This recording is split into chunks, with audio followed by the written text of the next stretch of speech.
Hello दोस्तों, आपका स्वागत है हमारे चैनल पीपल बायोग्राफी में। और आज हम आपसे बात करने वाले हैं भोजपुरी इंडस्ट्री में लगभग हो गए 100 करोड़ रुपए घाटे के बारे में।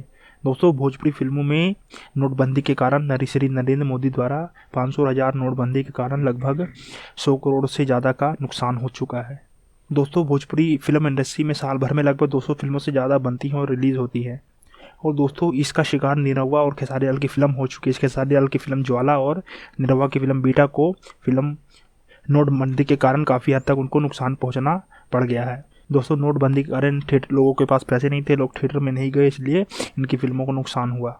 और दोस्तों, कुछ फिल्में ऐसी जो नोटबंदी के कारण रद्द कर दी गई है ताकि फिल्म निर्माता को नुकसान ना हो, क्योंकि फिल्म निर्माता को भी डर लगता है कि लोग के पास पैसा नहीं होगा तो लोग थिएटर में नहीं आएंगे, जिससे हमारी कमाई नहीं होगी, हमारा बजट भी खराब हो जाएगा और हमारा नाम भी खराब हो जाएगा। दोस्तों, नोटबंदी के कारण पवन सिंह की फिल्म सरकार राज 2016 में रिलीज होने वाली थी, 2017 में उसको डेट दे दिया गया है। दोस्तों, खेसारी लाल की फिल्म मेहंदी लगा के रखना जो 2016 में होने वाली थी दिसंबर में, उसको फरवरी में टाइम मिला है 2017 में। दोस्तों, और कई हीरो की फिल्मों को आगे बढ़ा दिया गया है और रिलीज़ नहीं की गई है नोटबंदी के कारण, क्योंकि फिल्म निर्माता को बहुत ज़्यादा नुकसान होने का डर था। इस कारण उन्होंने अपनी फिल्म रिलीज आगे बढ़ा दी। धन्यवाद। ऐसी और जानकारी के लिए सब्सक्राइब करें पीपल बायोग्राफी।